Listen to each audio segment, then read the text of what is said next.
Hi friends, welcome back to my channel.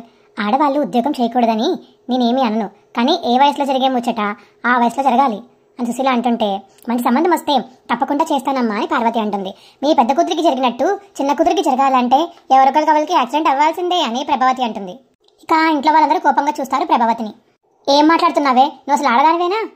అది మనిషి అయితే కదమ్మా మంచి మాటలు మాట్లాడడానికి. బుద్ధి, జ్ఞానం, సభ్యత, సంస్కారం లేకుండా ఎలా పెంచారే మీ అమ్మా నాన్న నిన్ను? ఒక ఆడపిల్ల పెళ్లి గురించి ఇంత తేలిగ్గా మాట్లాడతావా? చిచ్చి, మీ మమ్మీ ఎప్పుడు కల్చర్ నేర్చుకుంటుంది రవి? కల్చర్ అనేది ఒకరు నేర్పితే రాదు రవి, ఒకటి పుట్టుకతోనే రావాలి. నేనేమి పెళ్లి చేయకపోతే చస్తానని అనలేదు అత్తయ్య. ఇంకా ఎన్ని చావులు చూడాలనుకుంటున్నారు? ఎవరు చావాలని కోరుకుంటున్నారు మీరు? ఆ నోటికి మంచి మాటలే రావా? మా అమ్మ వచ్చినప్పుడల్లా ఏదో ఒక మాట అని ఏడిపించి పంపిస్తా ఎందుకు? ఇలాంటి మాటలు మాట్లాడడానికి నీకు నోరేలా వచ్చిందమ్మా? చిచ్చి, అందరూ చీకొడుతున్నారు, తప్పనిపించడం లేదా అని మౌనిక అంటుంది. ఈ మధ్య నువ్వు వండుకున్న కూర నువ్వే తింటున్నావా వదినా? నాలిక ఆ ఆ అని ఎటుపడతాడు తిరుగుతుంది, తిక్కగా మాట్లాడుతున్నావేంటి అని కామాక్షి అంటుంది. ఏవే, అన్నం తింటున్నావా, గడ్డి తింటున్నావా? పుట్టినరోజు జరుగుతుంటే చావు మాటలు ఎందుకు మాట్లాడుతున్నావే నువ్వు అని చెప్పేసి సత్యం అంటాడు ప్రభావతిని. నీకెంతమంది గడ్డి పెట్టినా బుద్ధి జ్ఞానం రావా? నోటికి హద్దు పద్దు లేదా ప్రభా నీకు? ఎంత మాట అంటే అంత మాట మాట్లాడుతున్నావే. అబ్బా ఆపండి. ఏంటి ఒకేసారి అందరూ నా మీదకి దండెత్తి యుద్ధం ప్రకటించారు?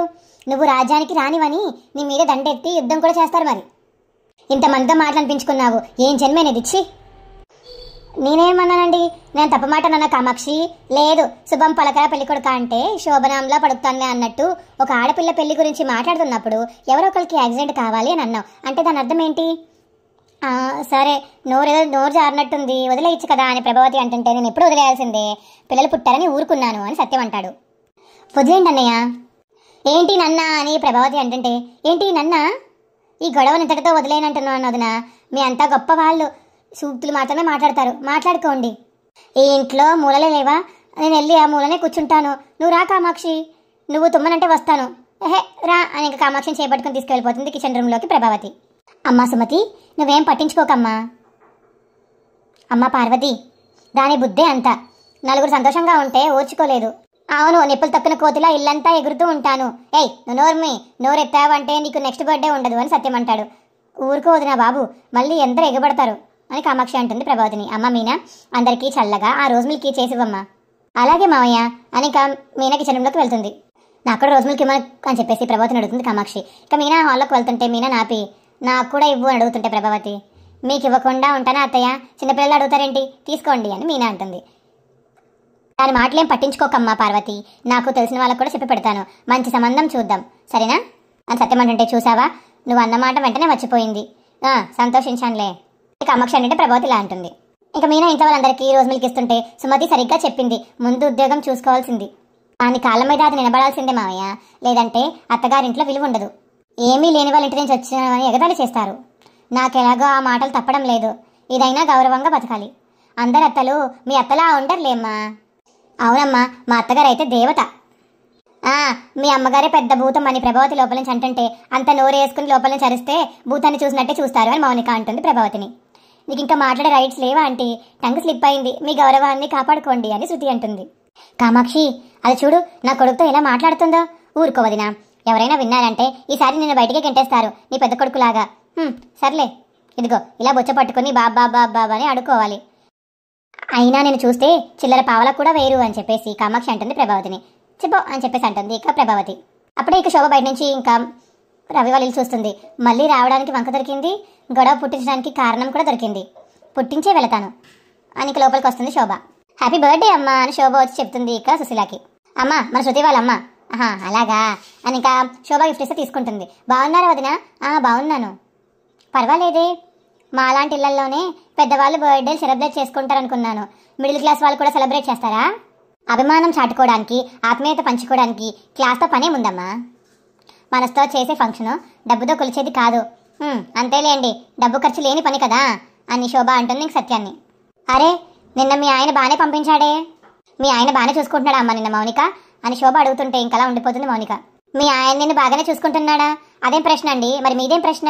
ఎవరైనా కొత్తగా పెళ్ళైన వాళ్ళు కనబడితే ఎలా ఉందమ్మా కొత్త కాపురం, మీ ఆయన బాగున్నారా, మీ అత్తగారు బాగున్నారా అని అడగాలి. మీరేంటో లోకంలో లేని పలకరింపులన్నీ మొదలుపెట్టారు, ఇది మీ హై క్లాస్ వాళ్ళకి సాంప్రదాయమా అని చెప్పేసి కామాక్షి అంటుంది శోభని.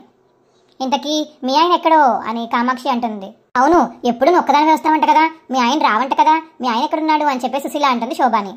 మీ క్లాస్లో మగవాళ్ళ ఇంట్లోనే ఉండి ఆడవాళ్ళని మాత్రమే బయటికి పంపుతారా అమ్మా? అంతే ఆయన అని శోభ అంటుంటే పని మీద వెళ్ళారు అంతే కదమ్మా అని సత్యం అంటుంటే, ఆయన ఇంకా రిటైర్ అవ్వలేదు కదా అత్తయ్య, ఆఫీస్కి వెళ్ళుంటారు, అందుకే రాలేదు, ఆయనకి ఎప్పుడు వీలైతే అప్పుడు రానివ్వండి అని ప్రభావతి వాళ్ళకి సపోర్ట్ చేస్తూ మాట్లాడుతుంది. రోహిణి వాళ్ళ నాన్న కూడా అంతే, ఇప్పటి వరకు ఆయన ముక్కు తెలీదు మూతి తెలీదు, కనీసం ఫోటో కూడా లేదు, కన్న కూతురిని ఇచ్చిన ఇంటికి కనీసం చుట్టం చెప్పుగా రావడానికి తిరగలేని సంబంధాలు చేసింది నా కోడలు. ఇవన్నీ వదిలేండి వదిన గారు, మీరు కూర్చోండి. ఈ కుర్చీ సరిపోతుందో లేదో, మంది ఎక్కువ ఉన్నారని మహారాజు చైరు బయట వేయించినట్టున్నారు, అదైతే ఇవిడికి కరెక్ట్గా సరిపోయేది అని చెప్పేసి కామాక్షి అంటుంటే, కామాక్షి నువ్వు ఊరుకో అని ప్రభావతి అంటుంది. వదిన మీరు కూర్చోండి అని ఇంకా శోభను కూర్చోమంటుంది. ఇక బెలూన్ పేలుస్తుంది రవి మీద సుమతి. నిన్నెవడు పెళ్లి చేసుకుంటాడే గానీ వాడు బెలూన్లో పేలిపోతాడు, ఏమన్నావు నిన్ను అని ఇంకా ఇంట్లో పరిగెడుతుంటే సుమతి మరియు రవి. అప్పుడే శృతి వస్తుంది. ఏం జరుగుతుంది వదిన? శృతికి కోపం వచ్చినట్టుంది, భర్తతో పరాయి అమ్మాయి సరసాలాడుతుంటే ఏ భార్య ఊరుకుంటుంది? ఇవాళ దీని పొగరు అనుగుతుంది చూడు, పూలమ్మేది నా కొడుకును కొట్టడానికి వెంటపడుతుందా అని ప్రభావతి కామాక్షితో అంటుంటే, నువ్వు చెప్పు సుమతి, నన్ను పెళ్లి చేసుకునేవాడు బెలూన్లా పేలిపోతాడంట శృతి, ఎప్పుడు నా పెళ్లి గురించి కామెంట్ చేస్తాడు, ఒకటి వలన వెంటపడితే దొరకడం లేదు అని చెప్పి శృతికి చెప్తుంది సుమతి. అవునా, ఇప్పుడు కొట్టు అని చెప్పేసి రవిని వంగుతు పెడుతుంది శృతి. దాంతో ఇక సుమతి కొడుతుంది. అయ్యయ్యో సుమతి అని చెప్పేసి ఇంట్లో వాళ్ళందరూ నవ్వుతారు. ఏ సుమతి సౌండ్ రావట్లేదు, ఇంకా గట్టిగా కొట్టు అని చెప్పి శృతి అన్నంతో ఇంకా గట్టి కొడుతుంది ఇంకా సుమతి. ఏంటే రాక్షసి, ఏడిపించడం నీకే వస్తుందా? ఇందాక మీ అమ్మేమో సుమతి పెళ్లి గురించి అంత మాట అంది, నువ్వేమో ఇలా అంటావా? సుమతి జాబ్ వచ్చాకనే పెళ్లి చేసుకుంటుంది, దట్స్ ఆల్. బాగా అయిందా అల్లా అంటుంది సుమతి. సంస్కారం అంటే ఇది, విశాలమైన మనసు అంటే ఇది, ఎప్పుడు బురద చెల్లుదామా అనే చూసే వాళ్లకు శృతి యొక్క చక్కటి సమాధానం చెప్పింది. అవును, వయసులో చిన్నదైనా మంచి మనసున్న కూడా దొరికింది నాకు. మీనా తిట్టింది నిన్నే అని చెప్పి కామాక్షి అంటుంది ప్రభావతికి. ఉన్నదే అగ్గిపెంటంత ఇల్లు, అందులో గెంతితే ఎలాగా అని చెప్పేసి మనోజ్ అంటుంటే, మీరేంటి పోలీస్ ఆఫీసర్ లాగా గట్టి అలా మాట్లాడుతున్నారు, ఒక చోట కుదురుగా కూర్చోవచ్చు కదా అని మనోజ్ అంటుంటే, పార్క్లో కూర్చున్నట్ట అని రవి అంటుంటే, ఏ రవి ఆఫీసర్ ఆర్డర్ మనం ఓబే చేయాలి అని ఎస్ అంటారు ఇక మిగతా ముగ్గురు. ఇంకా ఇంట్లో వాళ్ళందరూ నవ్వుకుంటూ కూర్చుంటారు. ఏ కల్మషం లేని పసి మనసులు వాళ్ళవి. అబ్బా మంచి అవకాశం పోయిందే గొడవ పెడదాం అనుకున్నాను అని మనసులో అనుకుంటుంది శోభ. అప్పుడే ఇక మీనాని చూసి దొరికింది అని అనుకుంటుంది మనసులో. ఏమా మీనా, బాగా రెడీ అయ్యావు, కానీ మీ ఆయన నగలు కొంటేనే వేసుకుంటానన్నావు, ఇంకా కొనలేదా? రోల్డ్ గోల్డ్ నగలే పెట్టుకున్నావు, ఆ రోజు నగల మీద మోజు లేదని చెప్పి అన్నీ తీసిచ్చేసావంట కదా, ఇంకా నగల మీద ఆశ తీరినట్టు లేదు నీకు, అందుకనే గోల్డ్ కవరింగ్ నగలు వేసుకున్నావా? అదేం లేదు వదిన గారు, అవి బంగారం నగలే, నేనే బాగా కడిగి దాచిపెట్టాను, అవన్నీ రోల్డ్ గోల్డ్. మీరు బాగానే కవరింగ్ చేస్తున్నారు, కానీ కిలో బంగారం ఉన్న నేను రోల్డ్ గోల్డ్ అసలు గోల్డ్ అనేది కనిపెట్టలేను అనుకున్నారా? ఆ పుస్తక తాడు నేను దగ్గరుండి మా ఊర్లో చేయించాను, అది బంగారం కాదంటావేంటి నువ్వు? మీరు కిలో బంగారం కొన్నారా? అవునులేండి, మీ సైజ్ పర్సనాలిటీకి కిలో బంగారమే సరిపోతుంది అని కామాక్షి అంటుంది శోభాని. ఇవన్నీ బంగారం నగలే పిన్ని గారు. ఏమో మరి